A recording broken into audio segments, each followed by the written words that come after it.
먼저 아니 일단 너무 자세히 잘 들었습니다. 근데 제가 돈 쪽을 잘 몰라가지고 되게 어려웠는데 이게 일단 첫째는 뭐 질문보다는 그 시설에 네. 대한 관리 감독이 가장 심각한 큰 문제겠구나 생각을 했고 그게 역시 민간이어서 그렇구나라는 걸 좀 다시 한번 새삼스럽게 배웠고요. 네.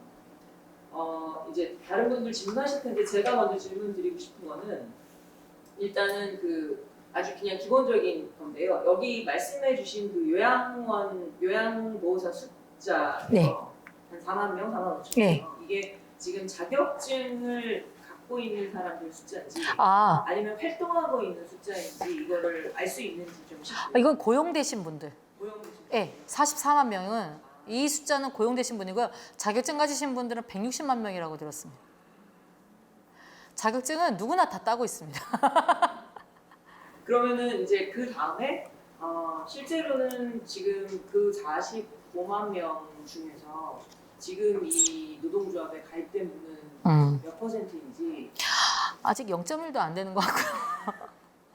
그러니까 이게 참 그 뭐냐면 저희 요양보호사들도 고령이신 거예요.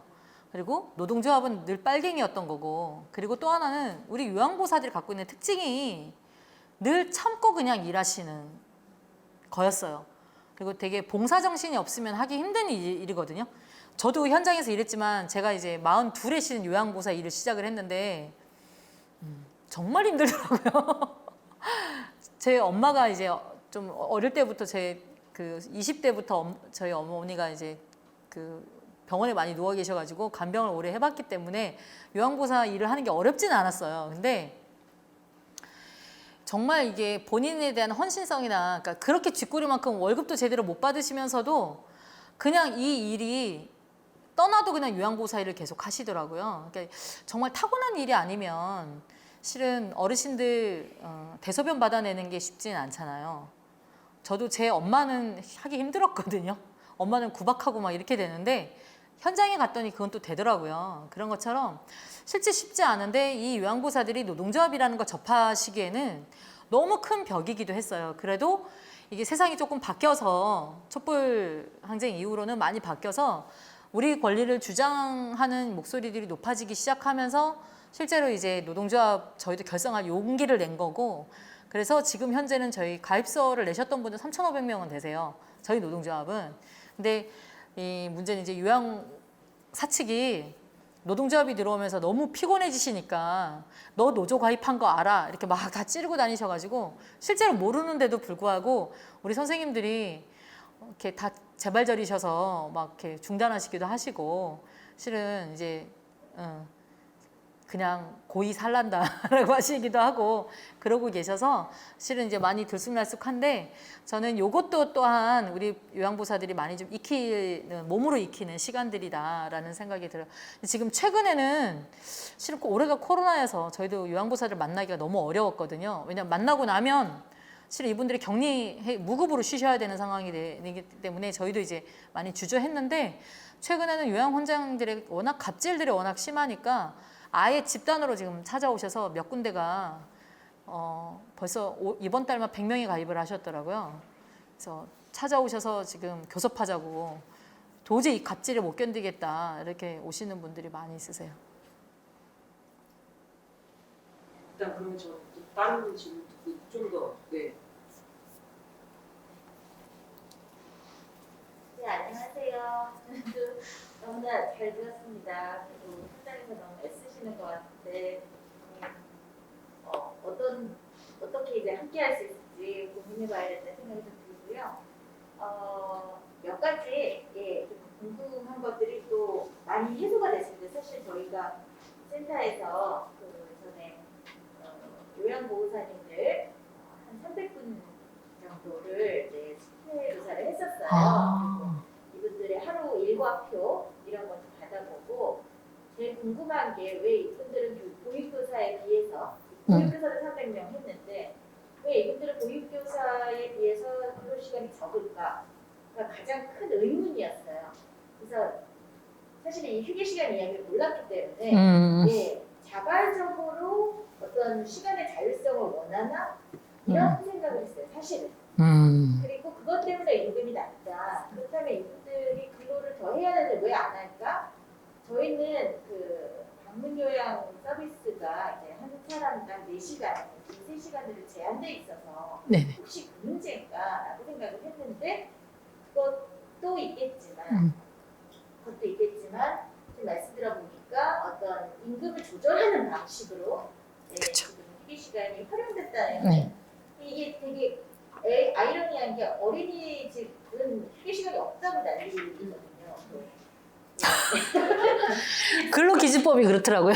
네, 근데 여기는 이제 휴게 시간을 마구무작으로 늘려가지고 네. 이 근로 시간이 잡히지 않는 이런 문제가 발생을 하는구나 해서 음. 새로운 걸 알게 돼서 이거는 정말 현장에 계신 분 아니면 저희가 알 수가 없고 자료만 가지고 저희가 정말 자율성을 원하는 직업인가 봐 이렇게 오도할 수 있는 부분이 있었구나. 잘 만났네요. 네, 그래서 저를 이제 좀 각성시켜 주셔서 너무 감사드리고요. 한 가지 이제 궁금한 게 종교기관들도 요즘은 요양기관으로 많이 편입이 많이 하고 있어요. 그러면 그들도 저렇게 수익을 내는 방식으로 운영을 하는지 아니면 이제 요양보호사 함께 가는 방식으로 운영을 하는지 이게 좀 궁금했고요. 할 말이 많아. 사회 서비스원은 이제 어떤 이런 공공성을 보장하기 위해서 실제로 되게 고민이 많았던 그 월급제를 실시를 했고 실제 저도 그 전에 이제부터 사회서비스원 출범할 때도 저거는 좀 굉장히 많이 이제 민원으로 많이 받았던 얘기들이 실제로 수행을 하시는구나 해서 되게 반가웠거든요. 근데 지금 모든 요양기관을 다 사회서비스원으로 편입시킬 수도 없는 노릇이고 그쵸. 그렇다면 민간 기관 중에 잘하는데 예를 들어 아까처럼 이렇게 수익을 위주로만 하지 않고 잘하는 데는 혹시 없는지 또 그들과 뭐 같이 하거나 아니 그들을 수사를 해서 홍보할 여지는 없는지 이런 게 좀 궁금했고요. 말씀처럼 이제 또 요양기관을 운영하시는 분들 중에는 자명감에 하시는 분들도 꽤 계시더라고요. 기관장. 그쵸. 그래서 어떻게 이제 노동조합이 그런 분들하고 같이 연대할 만한 방법은 없는지 이런 궁금했고 또 이 연대와 관련해서 예를 들어 어린이집 그 조합들이 있고 보육교사 조합들이 있고 또 공공문서 안에 또 다른 그 근로가 관련된 네, 조합들이 있죠. 있고 특히 이제 아이돌 보미 네 그들도 이제 최근에 이제 조합을 네네. 걸로 알고 있거든요. 그분들하고 연대하시거나 함께하는 일들은 잘 일어나지 않는지 혹은 이제 계획을 하시는지 이제 최근에 코로나 상황이 닥치면서 저희도 이제 요양 노동자를 만든 지 얼마 되지 않았기 때문에 실제로는 저희 현장 문제를 해결하는 것도 급급해서 뭐 정말 정신 없었고요. 그리고 대부분 저희 간부들이 다 현장 일을 하고 계시는 분들이셔서 실제로 이렇게 상근하는 사람이 지금 저랑 위원장님 둘밖에 없어요. 그래서 이렇게 그 현장 일을 하시면서 일하고 있는 상황이어서 실제로 이렇게 막 밖으로 외부 활동을 많이 다니지는 못하는 상황이긴 합니다만. 근데 이제 아까 말씀하신 것처럼 그런 다른 기관들과 다른 조직들과 연대는 저희 유사 직종이, 그러니까 저희 같은 요양보호사들이 있는 공공우수 노조나 보건의료 노조에서도 간병인들 말고도 요양원이 같이 운영하는 데들이 있더라고요. 병원이 요양원도 운영하는 곳. 그래서 요양보호사들이 있는 곳. 저희는 장기 요양기관에서 근무하는 요양 노동자들만 저희 조합 대상으로 보고 있습니다. 그래서 뭐 물론 요양보호사뿐만 아니라 사회복지사나 간호조무사 등 간호사들도 다 해당은 돼요. 근데 장교양 기관 이외에는 저희는 보건의료라든가 다른 조직들이 또 있기 때문에 병원 의료, 그래서 그쪽으로 저희는 다 이렇게 많이들 보내드리고 있고, 그리고 뭐 실제 이제 그런 장기 요양 기관으로만 존재하고 있기 때문에 저희가 딱 그 종사자들로 한정을 해놨기 때문에 실제 다른 데는 많이 좀 섞여 있더라고요. 그래서 독자적으로는 지금 이제 저희가 주되게 좀 장교양위원회랑 보건복지부랑 상대를 해서 투쟁을 하고 있고, 그리고 뭐 저희도 계속 연대하자고 민주노총에서 장교양 관련된 기관 조직들 회의는 같이 진행하고 있어요. 저희가 만들어지면서 2018년부터 제가 같이 참여를 해서 사회서비스 원 문제 해결이라든가 이런 거에 같이 얘기를 하고 있고, 지금 뭐 최근에 아까 말씀하신 보육이나 아이돌봄이라든가 이번에 코로나 사태가 터지면서 돌봄 노동자들이 다 유사하잖아요. 그래서 올해 초부터 코로나 사태 터지고 나서부터 함께 같이 이제 토론회도 같이 개최하고 돌봄 노동자들에 대한 전반적인 사회적 이 분위기부터 바꿔야 한다라는 요구하고 있고, 뭐 당장 이제 월요일 날도 민주노총에서 기자회견 하면서 보건복지부나 고용노동부를 상대로 대정부 교섭이라든가 이런 걸 저희 요구하고자 같이 기획하고 있고, 또 하나 이제 종합 매뉴얼을, 그러니까 노동자들의 매뉴얼에 이런 내용이 없어요. 코로나에 관련된 내용들이 막상 이제 뭐 예를 들어 한 4층짜리 건물에 코로나 감염자가 나면 요양시설이 감염이 났는데 그 층만 코트가 들어가는 거예요.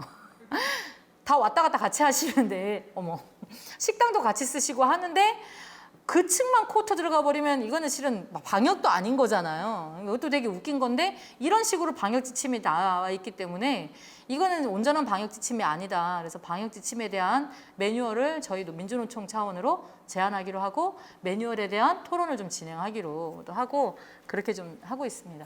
그리고 질문 첫 번째가 뭐였죠? 아, 종교기관. 예. 아, 할 말 많습니다. 이게 이 오른쪽 사진이 실은 통로예요. 어르신들이 방들이 있는 통로인데 휴게 시간이 여기가 이제 6시간인 데거든요. 여기가 이제 교회 가시는데요. 참 이렇게 아이러니한 게 종교기관들이 들어오면 되게 잘해주셔야 할 텐데 본인들을 하나님이고 부처님이라고 생각하시더라고요. 그래서 오히려 저희 요양보호사들이 이렇게 노동조합은 공식적인 대화 채널이잖아요. 노동자로서의 헌법에 보장된. 그래서 이렇게 뭐 어쨌거나 문제제기가 있고 불만 사항이 있으니까 찾아가는 건데 그러면 대화를 하자라고 제안하는데 요양보호사들이 대화를 하자라고 제안하는 것 자체가 되게 자존심 상하시대요. 이건 시설장들 입에서 나온 이야기입니다. 근데 문제는 저희가 지금 교섭을 한 데들이 한 15군데가 넘는데 이 중에 거의 반 이상이 종교시설이에요. 근데 이 반 이상의 종교시설들이 정말 입에 욕이 나올 정도로 대화를 안 하세요. 그러니까 어떻게 이럴 수가 있어. 이 월정사 요양원 같은 경우는 지금 결국은 이제 노동자들이 다 떠나보셨거든요. 네, 월정사라는 큰 절이 운영하시는 곳이고 상원사 주지스님이 원장이시고 뭐 이름에도 불구하고 거기도 천막을 치고 몇 달째 노동자들이 해고된 상태로 나와 있었는데도 불구하고 보살 감히 나한테 이럴 수 있어? 라는 이야기를 저희는 많이 들었어요. 실제로 월정사 같은 경우는 절들에서 운영하시는 기관들은 대부분 그런데 부처님 오신 날 다 절로 봉사를 가시더라고요. 근데 근무 시간으로 안 쳐줘요. 근데 의무로 끌려가는 거예요. 그러니까 우리가 절에서 이런 거 행사하는데 오세요라고 하면 또 모르겠어요. 오실 수 있는 분들은 오세요라고 하면 보살님들 중에 가실 수 있는 거죠. 근데 그게 아니라 근무로 끊어서 데려가는 거면 수당으로 줘야 되잖아요. 그게 아닌 거고 예를 들면 이제 이런 거죠. 그리고 기독교 같은 경우는 예배를 보시게 해요. 꼭 조회 시간에 교회 절들도 마찬가지고 예부를 본다든가 예배를 보게 하고 예배 보는 시간만큼 일찍 오게 하는데 저희는 출근이잖아요. 그 시간에 수당이 없어요. 그걸 조회라고 얘기를 하고 예배를 보고 예부를 보는데 그런 개념들이고요. 그리고 실제 시구리 위탁기관들은 요양 종교기관들이 많이 들어갔어요. 왜냐하면 법인들이 위탁을 많이 받죠. 그래서 시구리 위탁은 대부분 병원 그 종교기관들인데 비리로 교체된 걸 제가 많이 봤어요. 비리로 많이 교체되시고 예. 저희가 설마 거기는 안 그러겠지라고 했던 데들도 많이들. 예. 그래서 종교도 못 믿겠구나. 그리고 여기서 수익이 많이 남기 때문에 실은 요양에서 워낙 수익이 많이 남아서 수익 창출 구조로 다 똑같이 가져가요. 그리고 이게 직원들에게 예를 들면 요양원에서 요양 원장 그러니까 가족들이 많이들 들어가 있어요. 원장, 대표, 원장 부원장 뭐 이렇게 들어가 있는데 월급이 500만 원, 600만 원씩 가져가는데 일하든 안 하든 가져가는 것에 대해서 어떤 제재가 없어요. 그리고 그 사람들이 일을 하든 안 하든 실은 월급을 가져가는 것에 대한 어떤 규제가 없다 보니 이름은 막 다 걸려 있는 거예요. 그런 게 있고 또 운영 자체가 그러지 못하고 실제로 이제 인권적인 부분, 인권 침해가 오히려 정규기관들이 더 심하게 있는 상황. 왜냐하면 그러니까 내 신도야, 우리 신도야라는 게 되게 강해서 내 신도에 대해서는 함부로 해도 된다는 생각을 왜 가지시는지 모르겠는데 내 신도에 대해서 함부로들을 하고 계시는 게 너무 강하신 거예요. 그래서 저희는 이제 좀 그런 지점들, 그래서 이젠 종교에 대해서 정말 치를 떠는 상황까지 저희가 가버려서 그런 정말 죄송한데 종교 갖고 계신 분들도 계실 텐데 하도 저희가 종교기관들이 너무 대화가 안 돼서 어려움을 많이 겪었던 적이 많아서 그렇게 됐습니다. 그리고 수익 창출 구조는 아까 보시다시피 다 똑같습니다. 그리고 지금 저 3,500개 시설 중에 종교기관들이 운영한 데들은 다 제출했을 거예요. 왜냐하면 오래된 기관들이 많이 있고 또 시구립들도 많이 운영하시고 법인시설들이고 그래서 기본적으로 다 제출해야만 하는 의무기관들이기 때문에 대부분 회계복은 다 되어 있는 상황일 거다라고 보여요. 그리고 그 다음이 우수 사례. 우수 사례는 아니 이렇게 있을 거예요. 그리고 아까 얘기했듯이 제가 센터를 저희가 만들었다고 했잖아요. 예, 만들었고 가끔 이제 원장님들 중에 노조 가입해라고 종용하시면서 오히려 노조랑 얘기하자 이렇게 얘기하시는 분들도 계세요. 근데 저도 저희가 이제 센터를 만들고 제가 이제 사무장까지 했잖아요. 저희 센터장님도 기관장이 되니까 어쩔 수 없이 기관장이시더라고요. 그게 저도 만약 제가 실은 이거 녹화되면 안 돼. 녹화죠. 네, 있다 보니 막 요양보호사들 중에도 이렇게 꾀를 부리시는 사람 있어요. 질적으로는 저희도 그건 개선돼야 된다고 생각을 하고 과감히 그걸 제가 다 골라냈거든요. 다 이렇게 아니까 현장을 아니까 불시에 제가 점검을 사무장임에도 불구하고 불시에 방문을 한다든가 그렇게 해서 왜 이 시간에 근무 시간인데 안 계세요? 뭐 이런 것도 저도 이렇게 해서 실제로 우리끼리라도 정확하게 근무해야 한다라는 걸 주장을 하면서 하는데 요양보호사 선생님들은 되게 밉죠, 제가.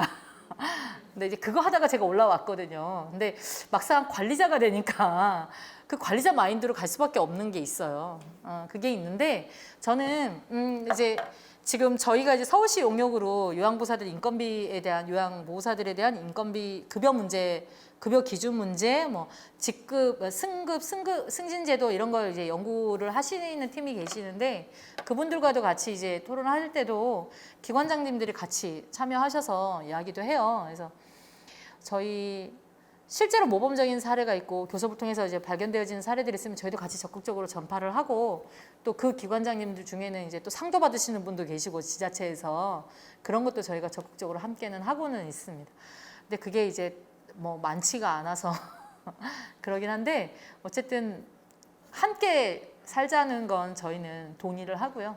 그리고 저희도 지금 현재 저희는 제도 개선에 대한 문제는 무조건 요양보호사 노동자들에게 대해서 무조건 뭘 더 줘야 돼 이런 건 아니에요. 그러니까 저희는 임금 구조에 대해서 지금 이렇게 저희가 자꾸 얘기를 하는 건 왜 내가 낸 보험료로 개인이 그렇게 헤쳐 드시는데 자꾸 쓰시고 개인 배불리는 거에 왜 정부가 관리를 안 해? 라는 문제 제기를 하는 거예요. 그 빠져나가는 그 개인에게 배불려지는 그 비용을 노동자들에게 반만 줘도 우리는 행복하게 일할 수 있다라는 주장을 저희는 복지부에도 하고 있거든요.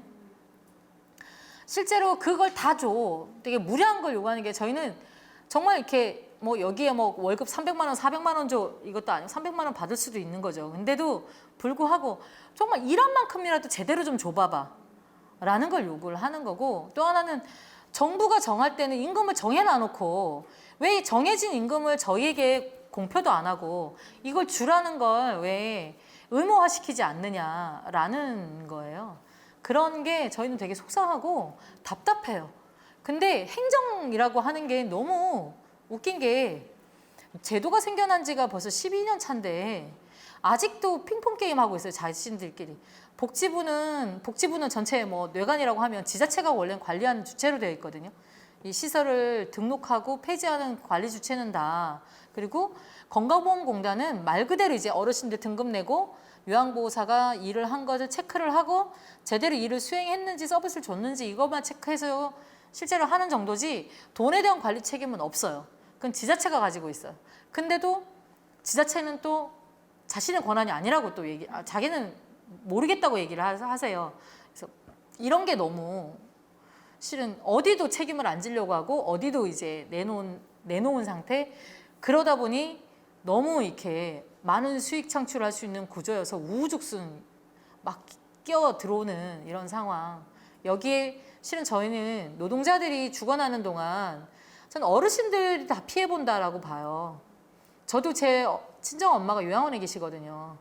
저도 제가 일을 하는 동안 우리 엄마를 내가 케어하기 너무 힘든데 제가 어르신 케어할 땐 또 다른 힘이 나더라고요. 케어하면서 엄마를 많이 생각을 했어요. 내 엄마도 누군가가 요양을 해주고 계시는데 네, 라는 마음. 근데 실은 나도 이렇게 하는데 좀 우리 엄마 이렇게 좀 해줬으면 좋겠어. 이런 마음도 있긴 하거든요. 그런 것 또한 저는 저희들의 몫이기도 하다. 우리 스스로가 서비스에 대한 질을 높여나가는. 근데 지금은 서비스 질을 높이기 위해서 논의하는 단계까지는 아직 아니다. 저희는 기본적인 최소한의 처우는 기본 받쳐줘야 그 다음 저희는 서비스 질을 얘기하겠다라는 게 저희들의 마음입니다. 그래서 지금도 저희는 일은 제대로 하고 노동조합이라고 해서 막 무조건 백 믿고 막 이런 게 아니라 일을 만약 잘못했다면 그 과에 대한 책임은 지라라는 거는 저희는 당연히 얘기를 하고 그다음에 저희가 정당한 것에 대해선 이렇게 저희는 보상을 요구를 해야 한다라고 보여지고 있습니다. 네. 조금 사소한 질문을 그렇게 하나씩 좀 드릴게요. 요양보호사들께서 예를 들면 이제 수급자를 만나거나 수급자 가족을 만날 때 그 불리우는 호칭은 뭐라고 불리는 거예요? 저희 네. 요양보호사들 네. 아줌마죠. 아줌마. 네. 그래서 아줌마. 아줌마라고 이제 불리우는 게 이제 싫으니까 내가 요양보호사의 아줌마가 아닌데 나를 뭐라고 불러달라. 나 네. 아줌마가 아니다. 네. 이렇게 하시는 경우들도 있을 것 같아요. 그렇게 늘 하고 들어는 가요. 네. 그럴 때 그럼 어떤 호칭으로 또 불리우신 거예요? 요양보호사, 수급자나 수급자 가족 때? 이게 일단은 제가 이제 2012년도에 처음 요양보호사들 만날 때는 저희끼리 선생님이라고 합시다. 선생님들끼리도 그때는 여사님이었어요. 그래서 저희가 이제 그렇게는 하지 말자. 그래서 우리끼리는 선생님, 그래서 저희가 이제 선생님이라고 다 불러드렸고, 그래서 시설들별로도 그런 운동을 시작을 했었어요. 그래서 요양기관에서 같이 근무하실 때는 우리도 그냥 선생님이라고 쓰자. 왜냐면 자기들끼리, 이렇게 관리자들은 다 선생님이라고 하거든요. 병원도 다 선생님이잖아요. 그래서 그냥 선생님이라고 하자라고 했고, 어르신들에게 이제 저도 이제 제가 들어가서 어르신 그냥 선생님이라고 불러주세요. 아니면 선생님이라고 붙이긴 그러시면 어르신들이 보기엔 어리니까 그냥 전 선생 이렇게라도 불러주라라고 얘기를 했더니 네가 나 가르쳤냐? 그러시더라고요. 이렇게 항의하시는 분들이 계세요. 그래서 그러면 요양보호사라고 불러달라고. 요양보호사가 길면 요양사라고라도 부르라고. 그러면 전요양사라고 부르라고까지. 그래서 인지가 좀 있으신 분들 중에는 그렇게 불러주시는 선생님들이 어르신들이 계시는데 실제 정말 이 호칭은 잘 안 바뀌어요. 그래서 최근에 이제 보건복지부가 그 작년에도 뭐 이렇게 권익 신장을 위한 이런 걸 좀 하시긴 하셔가지고 포스터를 만드셨는데 저희가 이제 주문을 했었어요. 요구를 했었어요. 이런 호칭에 대한 걸 주문하고 사회적 인식을 높이기 위한 보건복지부 노력을 해야 한다라고 요구했더니 이제 올해 나온 포스터에는 요양보호사님이라고 불러주세요. 뭐 이렇게 나와 있더라고요. 근데 실은 이제 저희는 어르신들 입장에선 이렇게 저도 저희 시부모님 생각하면 야자할 수밖에 없잖아요. 며느리라고 생각하실 거니까. 그러면 어르신들은 뭐 이렇게 기분 나쁘더라도 마음이 상하더라도 야자라고 할 수도 있다라는 것끼는 저희들끼리는 얘기는 해요. 근데 보호자님들이 그렇게 얘기하시는 건 정말 저희도 이건 아니다. 그래서 보호자님들에게도 그렇게 부르지 마시고 우리 요양보호사라고 불러달라. 아니면 이렇게 불러달라라고 요구는 하는데 그게 잘 안 돼서 실은 보건복지부나 모든 곳에 사회적 운동으로라도 좀 해달라라는 얘기를 저희는 많이 하고 요구하고 있습니다. 근데 안 바뀌더라고요, 잘. 그리고 이제 요양보호사들께서 이렇게 빨래, 청소, 뭐 각기 설거지 이제 이런 가사 업무를 다 해주잖아요. 원래는 그게 이제 수급자의 그쵸. 그걸 해줘야 되잖아요. 그렇죠. 근데 이제 만약에 가정을 방문해가지고 가정방문 요양사의 경우에는 요양보호사의 경우에는 그 수급자 혼자만 살고 있는 것이 아니고 다른 가족들이 함께 살고 있는 경우에 그 사람들의 빨래도 있고 그 사람들 밥도 있고 그걸 따로 구분할 수가 없잖아요. 그럴 때는 그걸 어떻게 하십니까? 실은 이제 어르신들끼리 사는 집, 그러니까 수급자는 예를 들어 어머니면 어르신이면 이렇게 여성 수급자면 여성 수급자 집에는 이제 가면 이제 할아버지들이 계실 때도 계셔요. 그러면 실은 저희 인간적인 입장으로 어머님이 아프시니까 실은 아버님 것까지 안 해드릴 수는 없어요. 식사도 솔직히 하나 더 차리는 것 정도는 참고는 해요. 근데 자제분들 거를 이게 손빨래를 요구할 때도 많아요. 속옷을. 그리고 이게 참 이렇게 저희는 될 수 있는 대로 구분하려고 합니다. 처음부터 들어갈 때. 근데 실제 이게 센터장들의 역할이 되게 중요한데요. 요양보호사와 이용자가 계약을 하시고 원래 계약을 맺게 돼 있고 계약을 하시고 저희가 소개를 받아서 들어가게 되면 처음에 이제 우리 요양보호사들은 이러이러한 업무를 합니다. 그리고 개인적인 업무 여기는 시키시면 안 됩니다. 라는 걸 한 번 더 인지를 시켜주시면 좋은데 그렇게 하지 않는 센터장들도 좀 다수 있어요. 왜냐하면 어르신당 다 돈이기 때문에 실제 어르신들이 끊어지면 안 되는 것 때문에 어르신들이 원하는 데 다 해줘라는 걸 얘기를 많이 하세요. 성추행을 당하건 폭행을 당하건 안 되면 네가 그만둬. 이거이지 실제 저희를 보호해주진 않아요, 센터들이. 근데 센터장님들 중에는 그렇게 얘기해 주시는 분들이 계세요. 근데 다행히 그렇게 얘기해 주시면 저희가 얘기하기는 더 편하죠. 근데 그렇게 얘기를 해도 안 되는 경우가 되게 많이 있어요. 그건 저희가 실제로 보고 좀 판단하는데 좀 과도한 것들이 되게 많은데 원래는 어르신 빨래는 딱 골라서 보고 저희가 거의 매일 들어가기 때문에 매일 들어가면 매일 어르신의 상태는 알잖아요. 그래서 매일 들어가면 매일 들어가는 만큼 빨래를 수거하고 그 빨래만 따로 세탁을 하고 가족들 것까지 썩지는 않으려고 해요. 근데 이제 그게 말씀대로 뜻대로 잘 안 되는 게 현실이고요. 그리고 솔직히 이게 정말 우리가 이제 방문요양보호사 선생님들이 대부분 방문요양보호사 선생님들이 다 겪는 일인데, 그러니까 이 어르신들의 자제분들이 집에 있어요. 집에 있고, 근데 어르신이 병원을 가셔야 되면 저희는 차량을 이동하거나 이런 게 아닌 경우는 휠체어를 태워서 끌고 이렇게 막 가는 게 되게 버거운데 저희가 서비스하는 시간 3시간, 4시간 길어야 3시간 정도이기 때문에 한정적이면 어르신 살림 다 하고 어머님 어르신을 모시고 병원까지 왔다 갔다 하기에는 시간적으로 되게 모자라요. 선배님 원래는 보호자님들이 집에 계시면 보호자님들이 해주시면 되게 좋잖아요. 근데 정말 안 하시더라고요. 그리고 남자 어르신들 목욕도 꼭 우리 여자 요양보호사를 시키세요. 그래서 실은 그렇게 하다가 많이들 이제 성추행을 당하시거나 성희롱을 많이 당하시는데 특히 이제 치매약이 그런 것도 많이 불러일으킨다고 하더라고요. 치매약이 약간 이제 발기부전제 같은 효과도 있대요.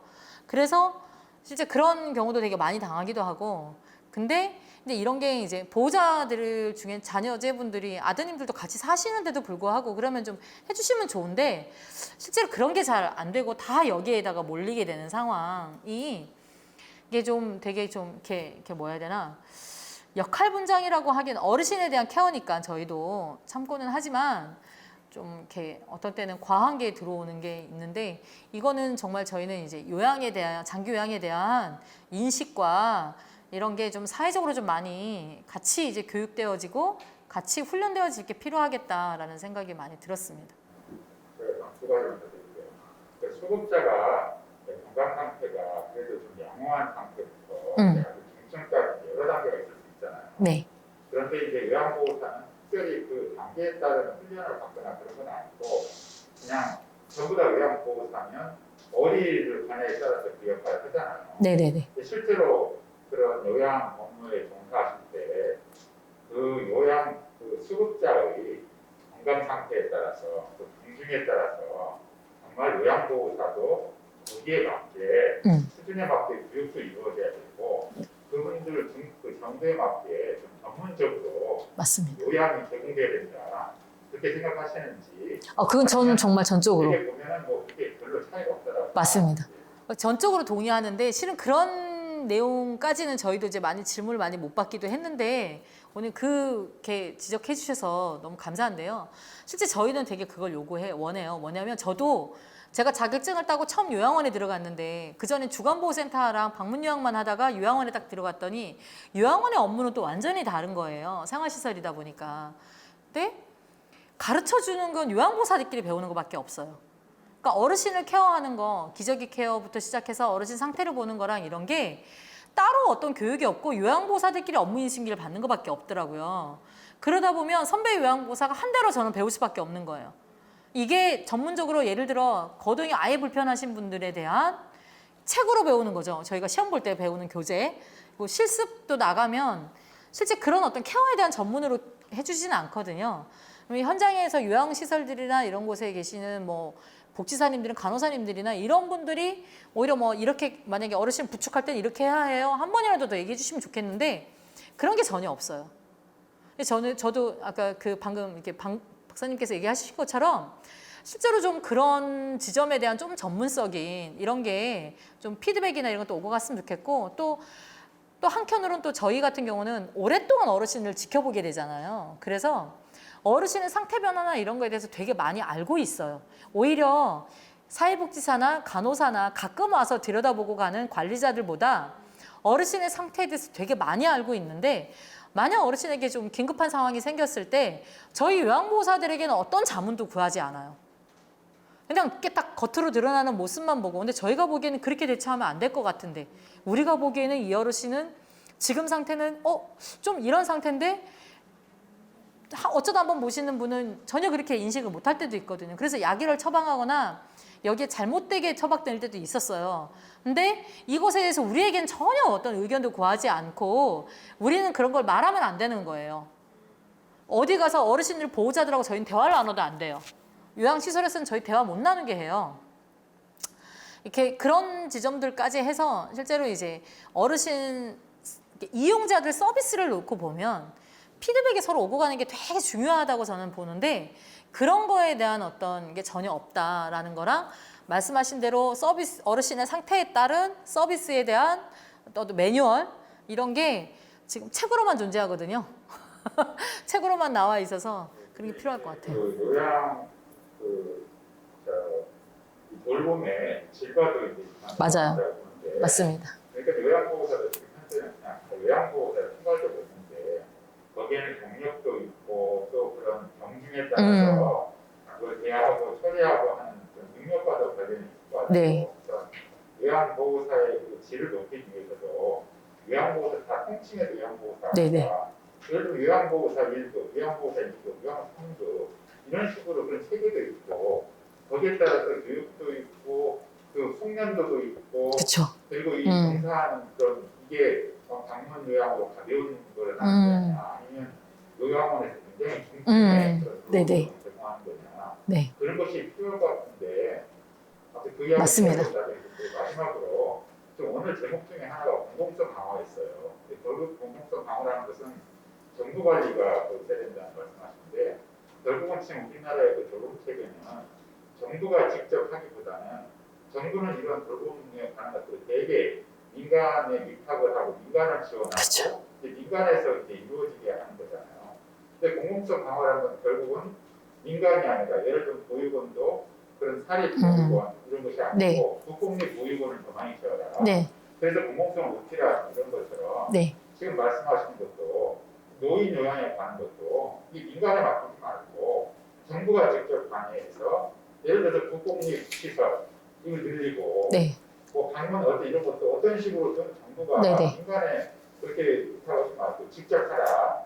그래서 그 정부 개입과 정부 관리 수준을 대폭 늘리기 맞습니다. 원하시는 것인지 네. 그게 우리나라 현실에서 그렇게 바람직하다고 생각하시는지 저는 이게 해외 사례들 중에 스웨덴이라든가 이런 사례가 있더라고요. 거기는 80%를 직고용해서 요양보호사들을 직고용하고 실제로 이제 공공으로 운영하고 있고 나머지 한 20% 정도는 말 그대로 사립으로 해서 실제로 개인이 운영하시면서 좀 더 이렇게 그 뭐 비용이라든가 이런 것도 좀 더 여유롭게 운영하시는 데들도 있다고는 들었는데 저희가 가장 아름다운 모델은 거기를 예를 들고 있고요. 근데 이제 실은 사회 서비스 원이 저희는 재가 요양 영역, 그러니까 모든 시설을 다 사회 서비스 원에 가져와야 된다고 저희는 생각하지 않습니다. 오히려 말 그대로 지금 민간의 방문 요양이 이렇게 근로기준법도 적용도 안 되고 뭐 장교양법도 없고 완전 무법천지로 운영되고 있는 이 요양에 정비하고 그러니까 서비스 질이 방문한다고 해서 질 떨어지는 건 아니어야 되잖아요.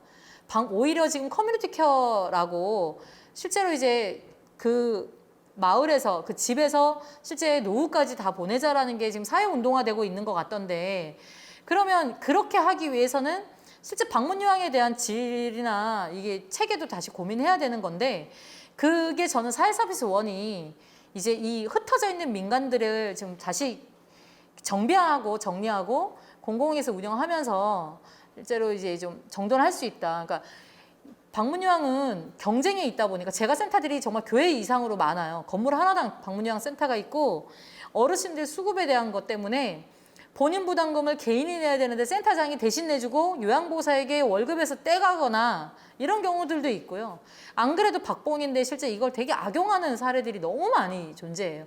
부정비리가 너무 많이 여기에서 이렇게 존재하고 있기 때문에 이런 것들을 정비를 해야만 억울하게 이용자들도 서비스 제대로 받을 수 있는 걸 억울하게 안 당할 거 아니에요. 그래서 이거를 잡을 수 있는 건 저는 사회서비스원이 제가 서비스를 중심으로 해서 저는 진행했으면 좋겠다라는 게 저희가 갖고 있는 실은 구상이고 또 하나는 잘하고 좋은 데를 받아갈 게 아니라 정말 못하고 비리가 많고 문제가 있는 데들 지금 폐업이 정말 1년에 5,000개 이상씩 폐업을 한대요. 폐업했다가 다시 여는 거죠.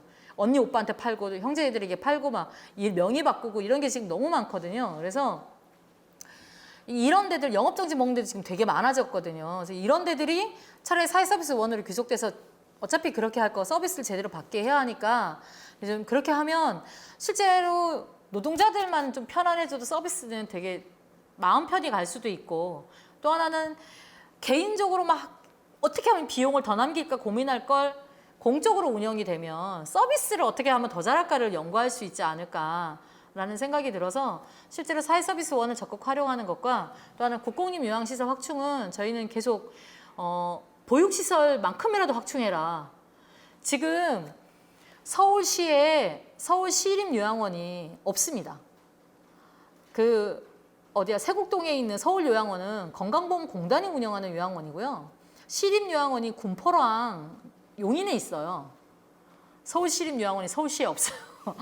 그리고 물론 구립요양센터들이 지금 몇 개가 존재하긴 하는데 실제로 요양기관들이 이 지자체에 한 개 정도씩 있는 게 다예요. 근데 인구수는 노인 수는 점점 늘어나고 이용시설은 엄청난데 제가 있는 성남만 해도 그 요양원은 대기자가 180명이 넘어요. 그래서 그 대기자는 한 번 들어가시려면 2년을 기다리셔야 되거든요. 이거 자체가 실제로 어르신들이 시립요양원이라고 하면 그래도 이렇게 막 개인이 가져가시는 것들도 없지 않아 있긴 하지만 시의 관리가 한 번 더 된다라는 것 때문에 신뢰도라든가 이런 게 되게 높기도 하고 기본 종사자들의 처우나 이런 것도 되게 다른 것보다는 조금 더 나은 법이라는 걸 되게 지켜지는 공간이기 때문에 서비스도 조금씩 달라요. 질 자체가 달라요. 그래서 현재 있는 수준보다는 달라요. 그래서 시립요양원들이 많이 선호들 하세요.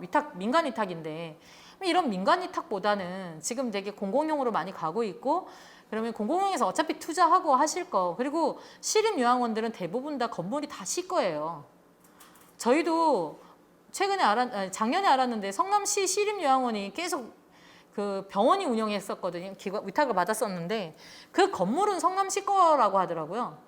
그럼 뭐하러 굳이 어차피 원장도 고용하고 다 고용할 거 굳이 관리자를 다른 데다 돈 더 줘서 하느니 직접 고용해서 그냥 운영하는 게 낫지 않겠느냐라는 게 저희가 제안했던 건데 좀 기초 의원님들하고 이제 시의원님들하고도 한번 토론도 해보고 해봤었어요. 토론회도 해보고 했는데 불가능하지 않다 이런 제안을 하시더라고요, 시의원님이. 그래서 그거 가지고 같이 또 고민하고 있거든요. 그래서 이런 것처럼 저는 시립 어차피 이 아까 보셨다시피 전출금부터 시작해 돈이 엄청 빠져나가잖아요. 이 돈으로 요양기관을 짓는 게 훨 낫지 않을까. 그러면 빠져나가는 돈 잡고 오히려 어르신 이 이용자들이 더 서비스를 좋게 받으실 수 있도록 환경부터 깨끗하고 좀 쾌적한 공간을 만들어 주는 게 좋지 않을까. 실제 시립하고요 공간이 많이 차이가 나더라고요.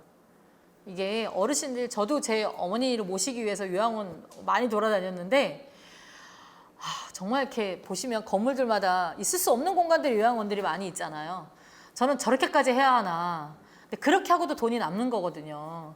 그렇게 하는 것보단 차라리 깔끔하게 규모 있게 만들어서 정말 집 같은 공간으로 만들어주면 너무 좋잖아요. 그래서 서울 시립요양원이 서울 요양원이죠. 그 건강보험공단이 운영하는 그 요양원의 그런 쾌적함이라든가 이런 게 많이 그 보도가 되기도 했었는데 그런 게 가능한 거거든요. 그러면 그렇게 할 수 있게 하려면 인력도 더 들어가고 비용도 더 들어가는데 그게 운영이 되고는 있는 거예요. 그러면 저는 그런 식의 운영이 되어질 수 있게끔 자금 운영에 대한 계획만 잘 세우면 되지 않을까라는 고민이 됐었어요.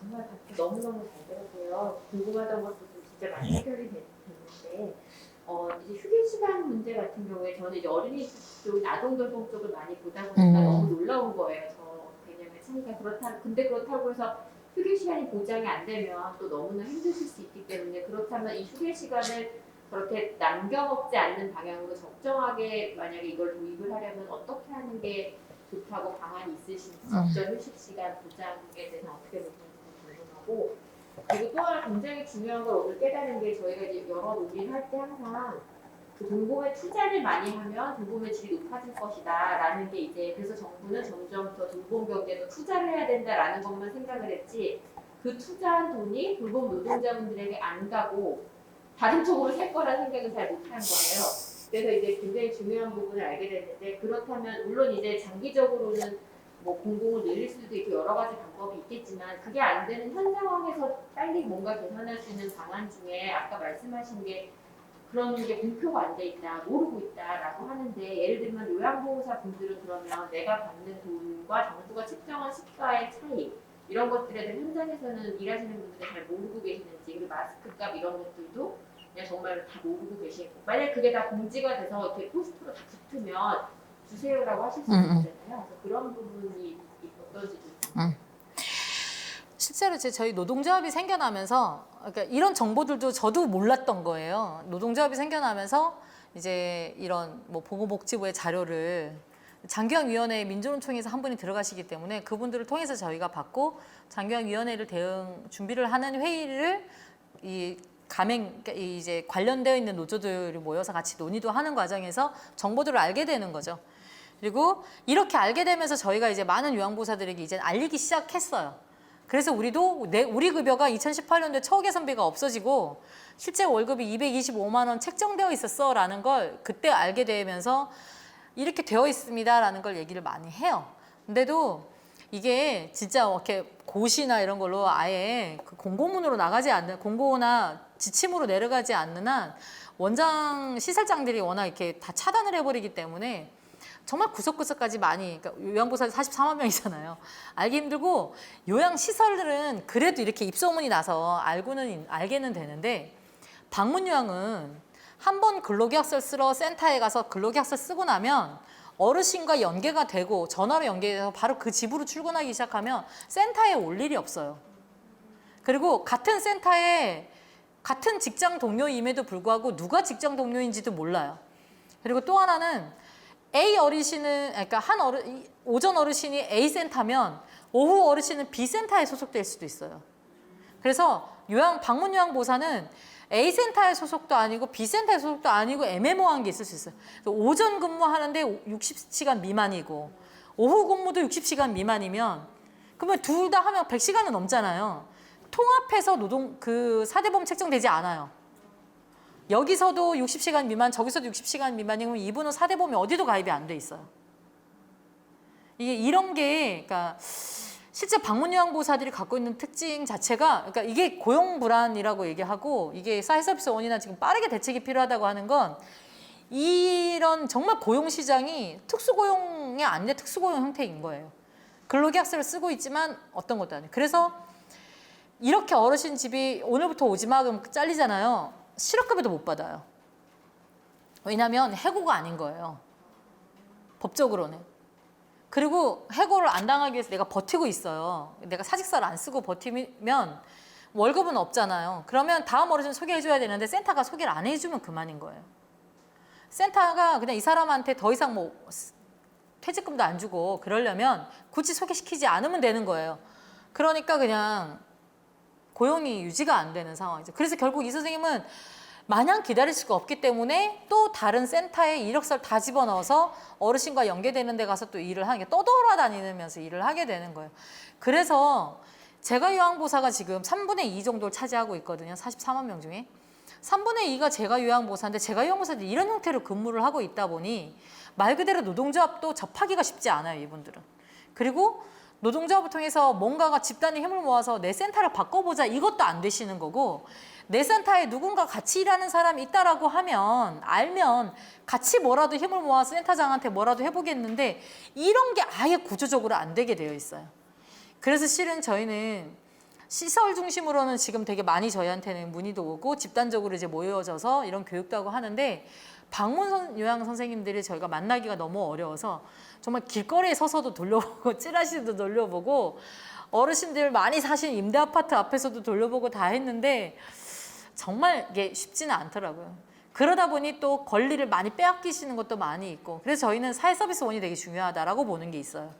사회서비스원이 기본 모델, 제가 요양보호사, 제가 요양에 대한 기본 모델을 만들어주면 이제 이걸 모델로 해서 방문요양센터들이 저것도 되는데 왜 여기서는 못하냐 이런 식의 제도를 만들어 달라라는 이런 요구를 하기 위해서 하고 있고 이거 아까 이제 우리 센터장님께서 제안하신 것 중에 저희는 승급제도 관련된 이야기도 잠깐 말씀드릴 방문 지금 사회서비스원 서울시가 이제 그걸 연구하고 있는데 저희는 되게 그건 지점이 되게 원해요. 그래서 저희도 이번에 요양보호사 노동조건 개선과 지위 향상을 위한 특별법을 만들고 싶어서 법안을 준비를 하긴 했어요.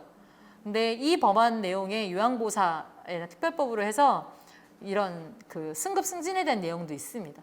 그러니까 단순하게 이제 오래 있어서 호봉 뭐 이런 개념을 다 떠나서 지금 워낙 그것도 안 되니까 문제인데 좀 일한 만큼의 정당한 대가를 받고 그만큼의 또 직위가 향상이 될 수 있는 이런 것들에 대한 이렇게 방향을 잡아줬으면 좋겠다라는 제안을 하고 있고 근데 복지부가 요양 지도사라는 걸 만들려고 했어요. 여긴 저희가 되게 반대를 했었는데 새로운 시험 제도로 또 요양 지도사를 만드는 건 반대한다. 현재 있는 요양보호사들이 뭔가가 발전할 수 있고 그런 기회를 주어지지 않고 그러면 사회복지사나 간호사나 다를 바가 없다. 사회복지사가 지도하면 하고 있는 체계로 가면 되지 굳이 그런 걸 만들 필요가 뭐가 있느냐라는 문제 제기를 해서 그거는 거의 폐기되는 것 같더라고요. 대신 새로운 것에 대해서는 저는 이제 우리 여기 연구를 담당하시는 분들의 몫이 아닐까라는 걸로 부탁을 드리고 싶고요. 그리고 아까 이제 휴게 시간에 대한 거 저희가 제안하는 건 8시간 3교대가 가장 깔끔합니다. 일반 직장이 8시간 3교대를 근무하고 빨간 날 다 쉬고 하는 거잖아요. 근데 저희도 빨간 날은 그 근무 시간으로 청구되지는 않아요. 근데 공휴일도 저희는 근무를 할 수밖에 없잖아요. 명절도 근무를 해요. 근데 명절 근무한다고 해서 수당이 더 나오진 않아요. 그냥 똑같은 평일이에요. 저희한테는. 그래서 실제 좀 이런 부분은 조금 부당하다라고 보여지는 게 있고 다만 휴게 시간은 최소화시켜야 한다. 휴게 시간 상한제가 없는 한 휴게 시간은 1시간으로 하려면 8시간 근무하는 체계로 가야 한다. 그래서 8시간 3교대가 많이들 해요. 근데 8시간 3교대가 인력이 많이 필요해요. 그래서 왜냐면 이 주주야나 퐁당당은 실은 이제 휴게 시간을 길게 잡아버리기 때문에 요양보호사가 많은 숫자가 안 들어가도 그게 운영이 되는데 이 8시간 3교대는 연차라든가 이것까지 들어가 버리게 되면 요양보호사 여유 인력이 더 필요해요. 근데 여유 인력에 대한 가산을 또 따로 줘요. 공단에서 따로 나와요. 그러면 여유 인력을 더 둘 수는 있거든요. 근데 일단은 이제 그것도 좀 잘 안 하려고 그냥 이렇게 정말 이렇게 막 굴리기가 너무 편한가 봐요, 우리가. 그래서 막 굴리려고 하고 있는데요. 일단은 그렇게 그래서 좀 시립 요양원들이나 제가 교섭한 데들은 여유 인력 대체 인력을 좀 여유 있게 두고 휴일까지 다 두는 기관들이 있습니다만 인력 기준이 더 변화가 되어져야 한다라는 거죠. 그리고 아까 이 제대로 된 휴식 시간을 취하기 위해서는 8시간 3교대와 함께 인력 배치 기준이 바꿔야 한다. 지금 연차라든가 뭐 52시간 뭐 노동 시간 변화라든가 이런 걸 못 따라가요. 지금 인력 구조로는 2.25명당 하나로는 절대 이걸 할 수가 없거든요. 아까 얘기했듯이 공동생활 가정은 9명의 어르신 요양보호사 3명밖에 없는데 여기는 무조건 죽어도 만약에 24시간이 아니라 8시간 근무제로 돌리면 3명이서 365일 근무를 해야 되는 상황이에요. 대체 인력이 2명 못해도 2~3명은 있어줘야 휴가라도 가고 휴일이라도 쉬는데 그런 게 없는 거죠. 그래서 인력 배치 기준이 바뀌어야 한다. 지금 이제 보건복지부가 연구 용역이 들어가서 이제 하반기에 최종 결론이 나온다고 하고요.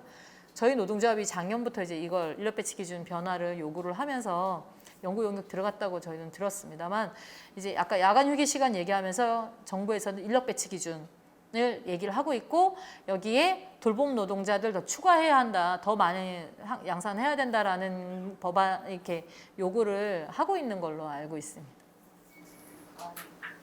오늘 너무너무 자세한 발표 다시 한번 감사드리고요. 정말 많이 배웠습니다.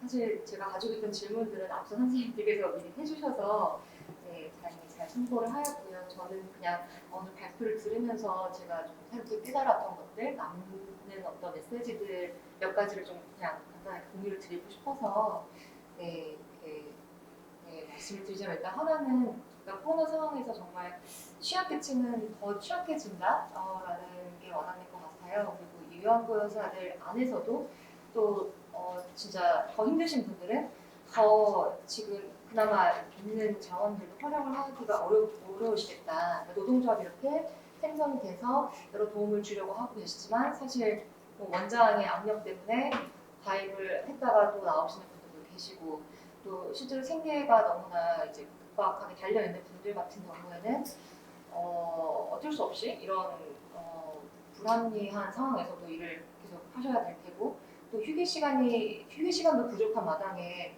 노동조합 관련해서 그런 활동들을 찾아보고 또 뭐 교육을 받거나 같이 연대를 하는 이런 여력이 별로 없으실 것 같아요. 그래서 그게 굉장히 좀 걱정스럽고 앞으로 좀 어떻게 하면 더 적극적으로 그분들께 도움이 주어질 수 있을지 고민을 해봐야 하는 부분인 것 같고요.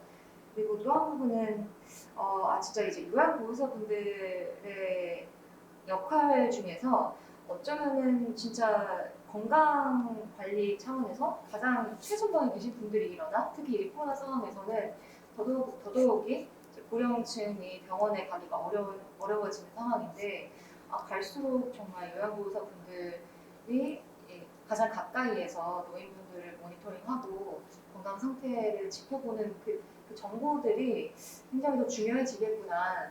그래서 보호자분들 그리고 이제 이런 수급자분들께서 이 요양보호사를 나의 어떤 보조원이라기보다 나를 관리해주는 건강 관리해주는 의사 선생님 같이 생각을 하시고 앞으로 형성을 하시는 게 되게 중요할 것 같아요.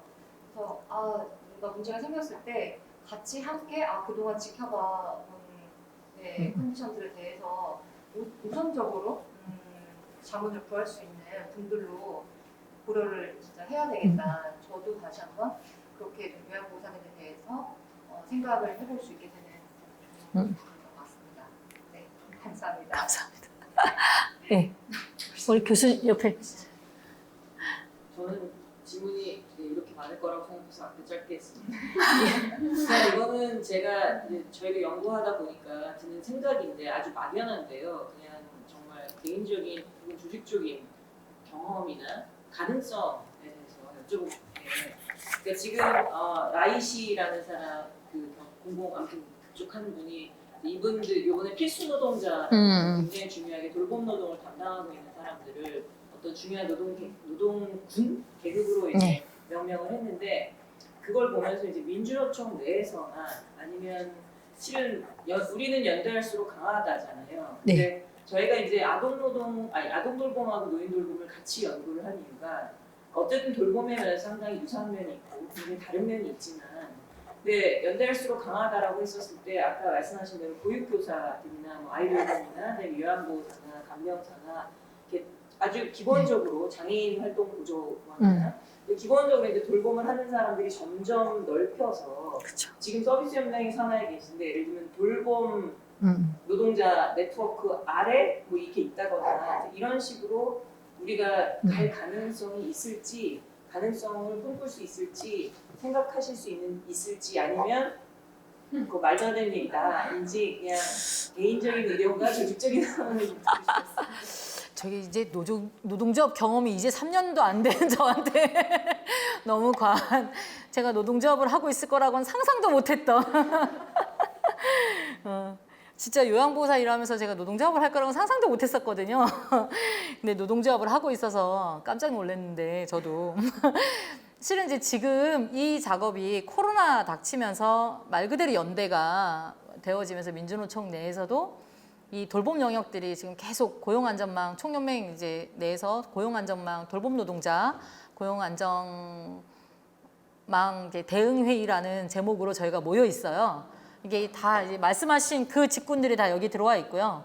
그리고 해당 가맹 노조들이 이제 다 모여서 지금 이제 지난 한 6월인가 7월부터 이제 본격적으로 그 전에는 일단은 코로나 사태에 저희가 막 토론회 이런 걸 많이 했었어요. 돌봄 노동자에 대한 토론회. 그래서 거기에 저 요양으로는 제가 참여를 하고 뭐 가사 도우미, 뭐 돌봄 보육 다 같이 모여서 같이 토론회도 여러 차례 같이 진행도 했었는데 이제는 아까 말씀드렸던 것처럼 뭐 매뉴얼을 제안한다든가 정부에 그리고 실제로 이제 같이 이제 얘기를 많이 하고 이제 뭐 워크숍도 기획하고 있고 이제 고민도 같이 적극적으로 이제는 나누기 위한 대책을 강구하고 있습니다. 근데 뭐 이게 추후에 뭐 이것이 더 필요해서 나중에 좀 또 다른 어떤 더 큰 힘을 갖기 위한 어떤 조직 더 필요하다고 하는 건 이제 그 이후에 다시 또 고민되어질 점인 것 같고 일단 지금은 당장 이제 정부 차원으로 이 코로나 상황에 더 열악해진 돌봄 노동자들 특히 필수 노동임에도 불구하고 이게 정말 대책이 없는 대책을 세우지 않는 정부에 대한 우리 민주노총으로서의 대응 실제 돌봄 노동자 100만 명이더라고요.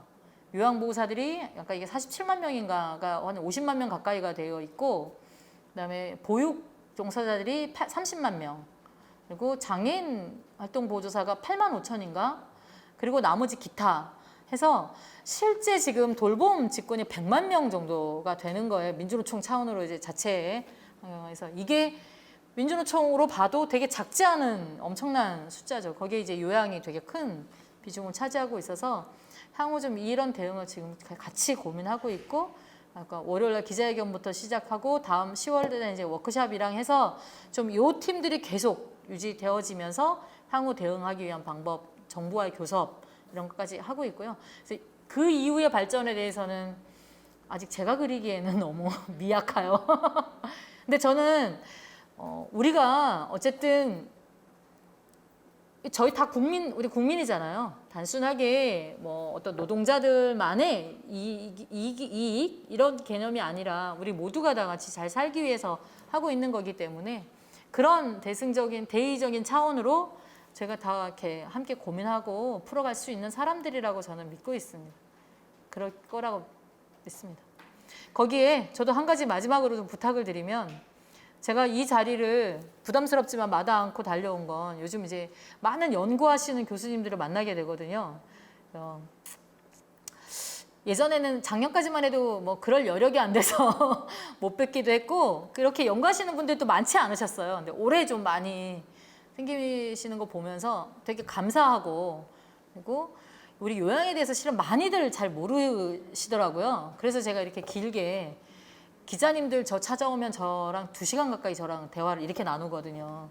이혜인 기자도 그래서 공부하다 가셨고 취재를 안 하셔도 되는데 공부하시라고 이제 설명을 드리고 근데 저는 이제 이게 아까 얘기했듯이 어르신들은 집에 다 있으실 거고 아니면 곧 내가 서비스를 받거나 내가 이용자가 되어야 될 상황이 되실 텐데 실제 이게 무관할 수가 없는데 어르신이고 요양보호사고 다 고령이고 이러다 보니 되게 이렇게 좀 이 문제 해결에 대한 근본적인 제도 개선이나 이런 거에 대한 게 되게 뒷전으로 많이 밀리는, 다수가 이용하고 있고, 실은 어르신이 77만 명, 요양보호사 44만 명이면 거의 120만 명이 이걸 서비스를 이용에 있는 거잖아요, 당사자만. 근데 이 제도 개선에 대한 건 자꾸 뒷전인 거예요.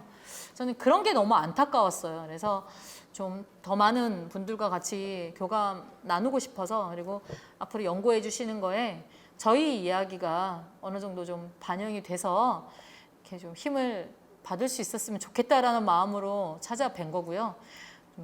앞으로 잘 부탁드리겠습니다.